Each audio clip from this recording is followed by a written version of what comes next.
आज हम लोगों को प्रकाश के अपवर्तन का क्रैश कोर्स ऑब्जेक्टिव देखना है। ठीक, जैसा कि हम लोग कल देखे थे। ठीक है, कल जो हम प्रकाश के परिवर्तन बताए हैं, अगर एग्जाम में क्वेश्चन आएगा तो जितना हम बताए हैं उतना ही में से आएगा। प्रकाश के परिवर्तन में जब देखेंगे जाकर के तो पता चलेगा कि उसमें 30 से 35 क्वेश्चन है। जब एक चैप्टर में 30 से 35 क्वेश्चन न याद हो तो थोड़ा सा दिक्कत की बात है। ठीक है, फिर यहाँ हम दूसरे चैप्टर का प्रकाश के अपवर्तन चैप्टर का जितना ऑब्जेक्टिव क्वेश्चन परीक्षा में पूछेगा, ठीक है, उतना ऑब्जेक्टिव का हम बात करेंगे। ठीक है, केवल ऑब्जेक्टिव क्वेश्चन के लिए। ठीक है, ध्यान देंगे। सबसे पहले प्रकाश का अपवर्तन क्या है तो याद रखेंगे, प्रकाश का, ये भी ऑब्जेक्टिव ही है, प्रकाश का एक पारदर्शी माध्यम से दूसरे पारदर्शी माध्यम में जाकर मुड़ने की घटना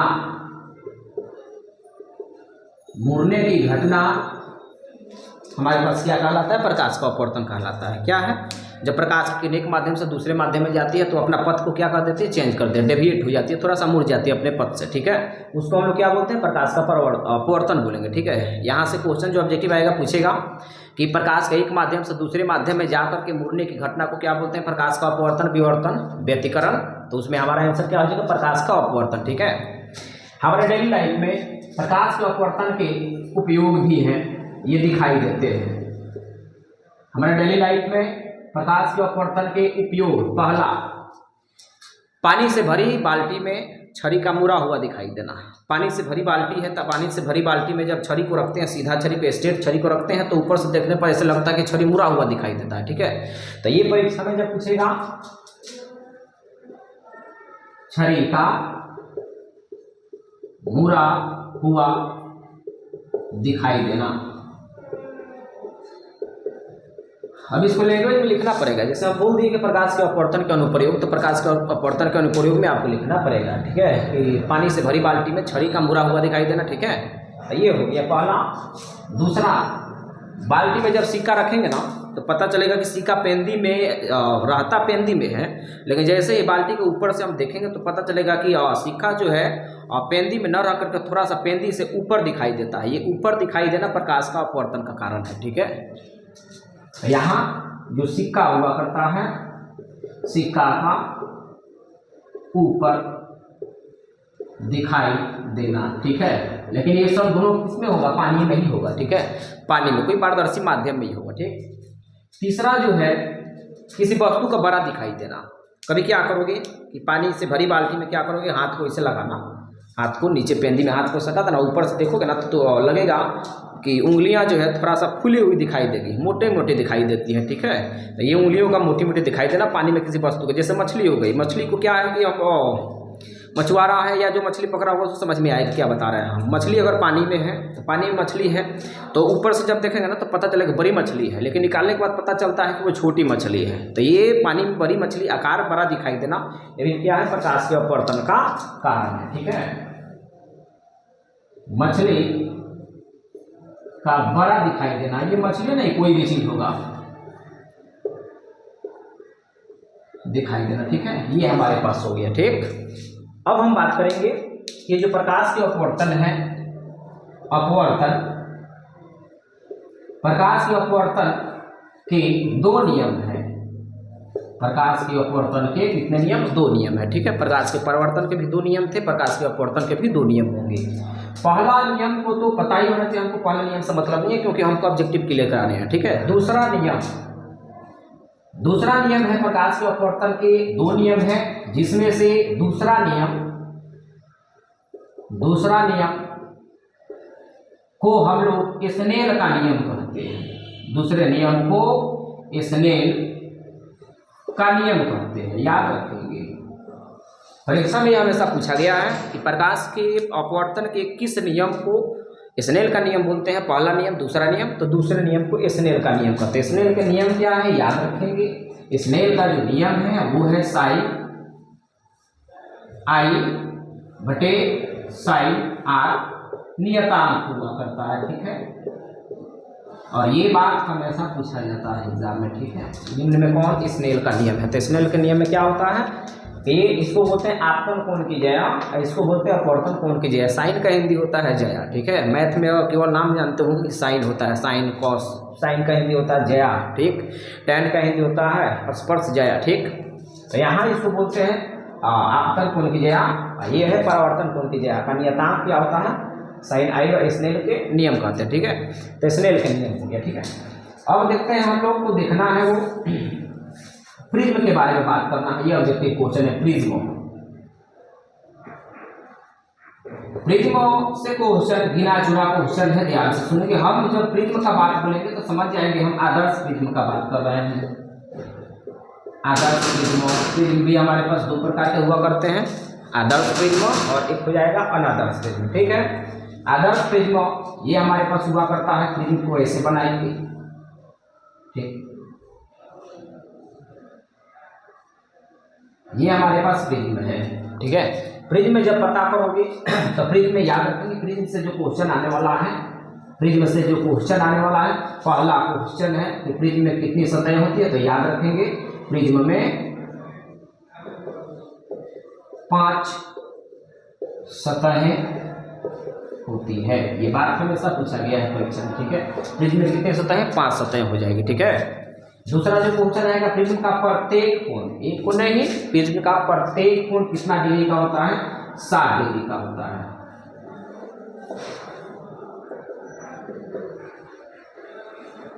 प्रत्येक कोण जो हमारे पास मिला वो 60 डिग्री का होता है। बस प्रिज्म से ये क्वेश्चन पूछे जाएंगे, ठीक है। अब हम बढ़ते हैं लेंस की तरफ। ये पहला सेक्टर ये तरफ हो गया, ठीक है। अब हम बढ़ने वाले हैं लेंस की तरफ, ध्यान से सुनेंगे। लेंस, लेंस है ये। लेंस के बारे में हम बता दें तो ये लेंस क्या है, हमको डेफिनेशन से मतलब नहीं है, ठीक है। बस लेंस में जो बात होना चाहिए, लेंस में याद रखना पड़ेगा, जो ऑब्जेक्टिव है याद रखोगे। लेंस में पहला ऑब्जेक्टिव, लेंस में 2 फोकस होते हैं।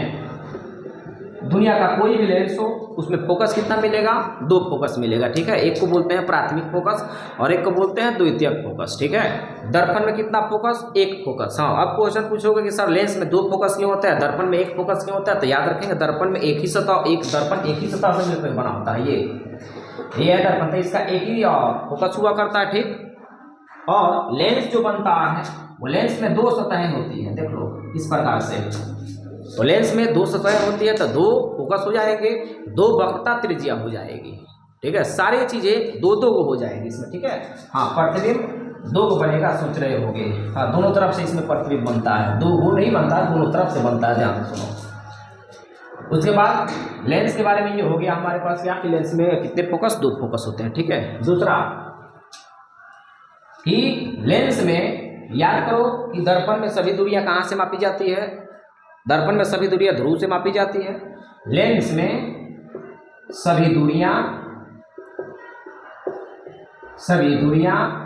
प्रकाशिक केंद्र से मापी जाती है। प्रकाशिक केंद्र को हम लोग O बोलते हैं, से मापी जाती है, कोई दिक्कत नहीं। यहां देखोगे दूसरा, दर्पण के मध्य बिंदु को क्या बोलते हैं? दर्पण के मध्य बिंदु को ध्रुव बोलते हैं। लेकिन यहाँ लेंस के मध्य बिंदु हो गया तो लेंस के मध्य बिंदु, लेंस के मध्य बिंदु को प्रकाशीय केंद्र कहते हैं, ऑप्टिकल सेंटर, प्रकाशीय केंद्र कहते हैं, ठीक। ये ऑब्जेक्टिव क्वेश्चन है, दिमाग में रखो, ठीक है। अब देखोगे ये हमारे पास लेंस, दर्पण हम बताए थे कि दर्पण हमारे पास जो होता है वो दर्पण 2 प्रकार के होते हैं, ठीक है। समतल और गोलीय, गोलीय 2 प्रकार के होता है। यहाँ लेंस जो है तुमको लेंस 6 प्रकार के मिलेंगे, ठीक है। लेंस कितने प्रकार के? 6 प्रकार के मिलेंगे। लेकिन जो हमको लेंस पढ़ना है वो लेंस 2 प्रकार के हम लोग पढ़ने वाले हैं, ठीक है। 2 ही प्रकार से हमारे पास क्वेश्चन आएंगे, ठीक है। जिसमें से हम लोग बोलते हैं, ध्यान से सुनो, ये जो लेंस होते हैं, लेंस ध्यान देंगे, ये 2 प्रकार के हुआ करते हैं। पहला अवतल लेंस, उत्तल लेंस, उत्तल लेंस। दूसरा जो हमारे पास हुआ करता है अवतल लेंस। जरा ध्यान दोगे, इसको बोलते किसको है? इसको द्वि उत्तल भी बोलते हैं, इसको द्वि अवतल भी बोलते हैं। ध्यान से सुनो, यहाँ जो है हमारे पास उत्तल लेंस का ये फिगर है, जरा ध्यान दो, और अवतल लेंस का कुछ ये फिगर है। ध्यान से सुनोगे, ये दोनों में फर्क दिखाई देगा। इसका डिफिनेशन इसके शेप के आधार पर हम लोग देंगे। ठीक, डिफिनेशन क्या है इसका? डिफिनेशन उत्तल लेंस कोई पूछेगा तो क्या इससे जवाब देंगे, बताएंगे। वह लेंस जो किनारों की अपेक्षा, देख लो किनारा ये है, किनारों की अपेक्षा बीच में मोटा हो, किनारों की अपेक्षा बीच में मोटा हो, उसको क्या बोलेंगे? उत्तल लेंस बोलेंगे। और वह लेंस जो किनारों की अपेक्षा बीच में पतला हो, देखो किनारा पर इसका मोटा है और बीच में क्या है? पतला है, तो इस प्रकार के लेंस को हम लोग क्या बोलेंगे? अवतल लेंस बोलेंगे। ठीक, याद रखना पड़ेगा। ठीक है, इसके अबाउट में जो क्वेश्चन आया करता है, मोस्ट इंपॉर्टेंट क्वेश्चन, ध्यान से सुनोगे, वो क्वेश्चन है हमारे पास कि उत्तल लेंस और उत्तल लेंस जो होता है, उत्तल लेंस को हम लोग, देखो हम भी कर देते हैं, आना ही है इसको। उत्तल लेंस को हम लोग अभिसारी लेंस कहते हैं, उत्तल लेंस को हम लोग अभिसारी लेंस कहते हैं। ठीक, और अवतल लेंस को हम लोग अपसारी लेंस कहते हैं। अवतल लेंस को क्या बोलते हैं? अपसारी लेंस बोलते हैं। अब ये 2 नंबर के क्वेश्चन आएगा, वाई उत्तल लेंस को अभिसारी लेंस क्यों कहते हैं? तो जवाब देख लो, उत्तल लेंस को अभिसारी लेंस इसलिए कहते हैं क्योंकि यह किरणों को क्या करता है? इकट्ठा करने का काम करता है। ये किरणों को क्या करता है? इकट्ठा करने, जैसे समांतर किरणें गई, समांतर के बाद अपवर्तन के बाद एक बिंदु पर मिलती है, देख लो कुछ इस प्रकार से, मतलब ये किरणों को क्या करता है? इकट्ठा करने का काम करता है, इसीलिए हम लोग क्या बोलते हैं? इसको अभिसारी लेंस बोलते हैं। ठीक है, उत्तल लेंस को अपसारी लेंस क्यों बोलते हैं? तो उत्तल लेंस को अपसारी लेंस बोलने का रीजन ये है क्योंकि ये किरणों को छींटने का काम करता है, फैलाने का काम करता है। किरणों को क्या करता है? ये फैलाने का काम करता है। जैसे देख लोगे, इसमें जब समांतर किरणें ऐसे आती है ना, तो जाना चाहिए इधर, लेकिन ये ऐसे मूव कर जाती है। ठीक, इस प्रकार से यहाँ बाहर निकल जाती है। ठीक है, यहाँ में गई ऐसे, ऐसे मूव कर गई, यहाँ से देखो दूर भागती है, मतलब ये किरणों को फैलाने का काम करता है, इसीलिए इस लेंस को हम लोग क्या बोलते हैं? अपसारी लेंस कहते हैं। ठीक है, और मोस्ट इंपॉर्टेंट ध्यान रहे इस बात का, जैसा कि हम दर्पण में बताए थे कि आपतित किरण की दिशा में मापी गई सभी दूरियां, आपतित किरण की दिशा में मापी गई सभी दूरियां धनात्मक होती है और आपतित किरण के विपरीत दिशा में मापी गई दूरियां ऋणात्मक होती है।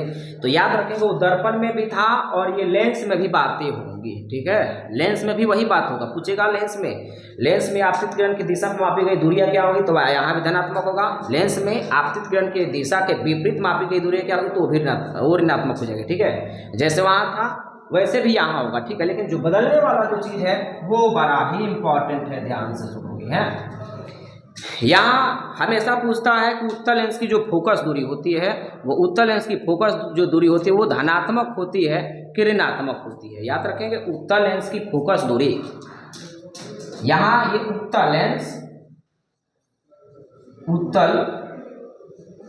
जो है, उत्तल लेंस की फोकस दूरी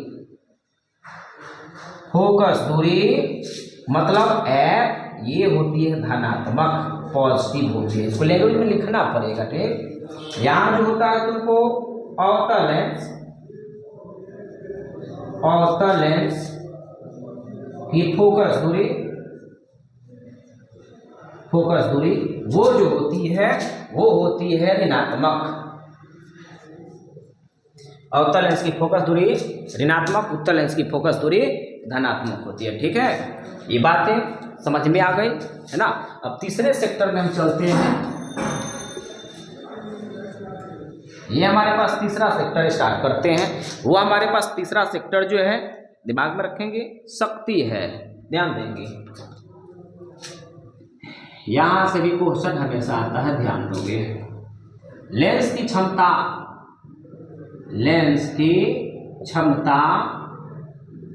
या शक्ति, लेंस की क्षमता पूछे या शक्ति पूछे, amount to be same thing.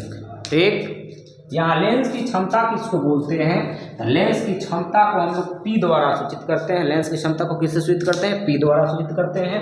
Lens की जो क्षमता है उसके फार्मूला से बनती है। लेंस की क्षमता जो है उसके फार्मूला से बनता है, ठीक है। लेंस की क्षमता का जो डिफिनेशन है, परिभाषा है, उसके फार्मूला से बनेगा। देखोगे फार्मूला क्या है? P = 1/f हुआ करता है। जरा ध्यान से सुनो, इन मीटर।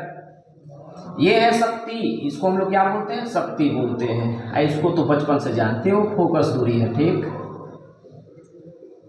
तो परिभाषा क्या हुआ? लेंस की क्षमता या लेंस की शक्ति का परिभाषा लेंस के फोकस दूरी के उल्टा है। देख लो, फोकस दूरी यहाँ 1/f है, तो 1/f कहने का मतलब है कि ये उल्टा है, ठीक है। तो इसको उल्टा को हम लोग वर्ड बोलते हैं व्युत्क्रम, ठीक है, व्युत्क्रम, ठीक है। तो यहाँ परिभाषा जो बनता है लेंस की शक्ति का कि लेंस के फोकस दूरी के व्युत्क्रम को, व्युत्क्रम का मतलब लेंस की फोकस दूरी के उल्टा को हम लोग क्या बोलते हैं? लेंस की क्षमता बोलते हैं, ठीक है। शक्ति का फॉर्मूला देखोगे, यहाँ जो इंपॉर्टेंट जो चीजें हैं ध्यान से सुनोगे। ये जो है शक्ति जो है, लेंस की क्षमता या शक्ति जो है एक अदिश राशि है। कैसी राशि है ये? अदिश राशि है, ठीक है। उसके बाद जो इसमें दिमाग में रखोगे जो बातें हैं, एसआई मात्रक जो है बड़ा कंफ्यूज करता है लोगों को। एसआई मात्रक इंपॉर्टेंट है और एसआई मात्रक दो तरीके से पूछता है। एसआई मात्रक दो तरीके से हमारे पास पूछता है, ठीक। एसआई मात्रक इसका जो है, देखो एसआई मात्रक उस दिन भी हम बात किए थे। एसआई मात्रक हमेशा कहाँ से निकलता है? फार्मूला से निकलता है। एसआई मात्रक कहाँ से निकलेगा? फार्मूला से, ठीक है। और वही बात हम बता रहे हैं, लेंस की क्षमता को मापते कहीं किसी और चीज से, एसआई मात्रक होता कुछ और है, ठीक है। लेंस की जो क्षमता का एसआई मात्रक होगा, देखो ये मीटर में ही होना चाहिए यहाँ, ठीक है। सेंटीमीटर में बदल सकते हैं लेकिन ये फॉर्मूला एग्जिस्ट करेगा मीटर पर, ठीक है। यहाँ देखोगे जो बातें बता रहे हैं कि अब बताओ मीटर की पावर कुछ नहीं है तो क्या है? 1 है। ये बटा के नीचे है, ठीक। तो ऊपर जाएगा तो इसका पावर क्या हो जाएगा? माइनस में हो जाएगा, ठीक है। तो इसलिए माइनस में हो जाएगा तो इसको मीटर के पावर -1 बोलते हैं, मतलब इसको पर मीटर बोलते हैं, ठीक है। मतलब लेंस की क्षमता या लेंस की शक्ति का एसआई मात्रक कोई पूछेगा तो ये है। लेकिन याद रखेंगे लेंस की क्षमता को मापा किस में जाता है? तो लेंस की क्षमता को मापा जाता है डायोप्टर में। लेंस की क्षमता को इसमें मापेंगे डायोप्टर में, जिसको डी द्वारा सूचित करते हैं, याद रखेंगे। और जानते हो इसे डाईऑप्टर में, डाईऑप्टर को डी द्वारा सूचित करते हैं, में मापा जाता है। लेकिन तुम कहोगे कि सर कहीं कहीं तो देखते हैं कि लेंस की क्षमता डाईऑप्टर बोलता है, तो होता है, क्यों नहीं होगा? क्यों होता है? ये होता है 1 मीटर इनवर्स, मीटर के पावर इक्वल टू 1 डाईऑप्टर। इसलिए हम लोग बोल देते हैं कि लेंस की क्षमता, अब जो पूछ दे परीक्षा में लेंस की क्षमता तुमको पूछ दे डाईऑप्टर का ऑप्शन है तो डाईऑप्टर लगाएंगे। अगर लेंस की क्षमता का एसआई मात्रक पूछ दिया है ऑप्शन में क्या?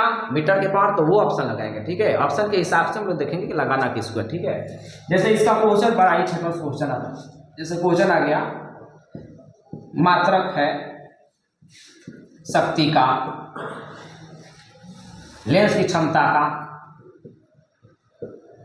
लेंस की क्षमता का दे देता है पहला ऑप्शन मीटर, दूसरा ऑप्शन मीटर के पावर -1, तीसरा ऑप्शन सेंटीमीटर, चौथा ऑप्शन जो होगा सेंटीमीटर के पावर -1। याद रखोगे। अब ये यहाँ ये टिक आउट करेंगे विदाउट कंफ्यूजन के, ठीक है। अब ये हमारे पास क्वेश्चन आ गया। दूसरा जो क्वेश्चन है आप देखोगे, यहाँ से कोई दिक्कत नहीं है।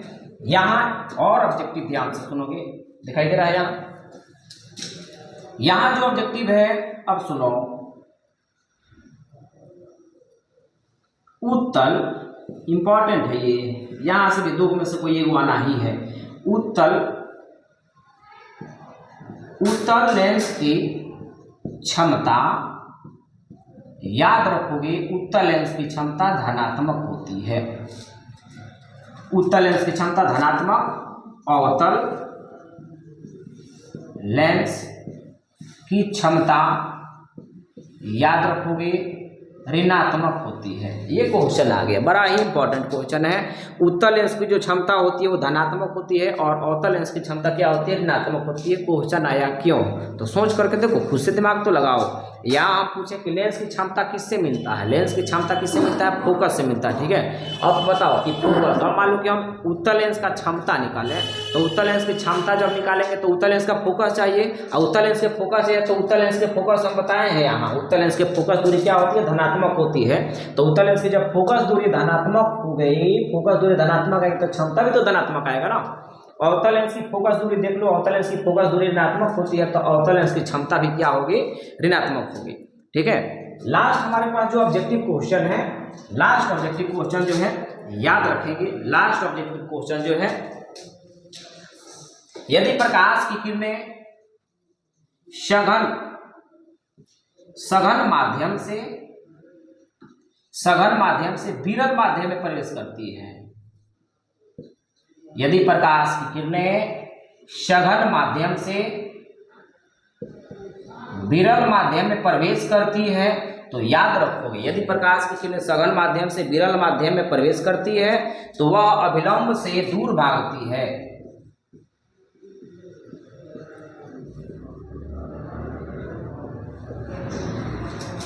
यदि प्रकाश की किरणें सघन माध्यम से, याद रखना पड़ेगा, ऑब्जेक्टिव बड़ा ही इंपॉर्टेंट है, यदि प्रकाश की किरणें सघन माध्यम से विरल माध्यम में जाती है, ऐसे लैंग्वेज में लिखना पड़ेगा, यदि प्रकाश की किरणें सघन माध्यम से विरल माध्यम में जाती है तो वह अभिलंब से क्या करेगी, दूर भागती है, दूर जाती है, ठीक है। इसके जस्ट अपोजिट आ जाओ, यदि प्रकाश की किरणें विरल माध्यम से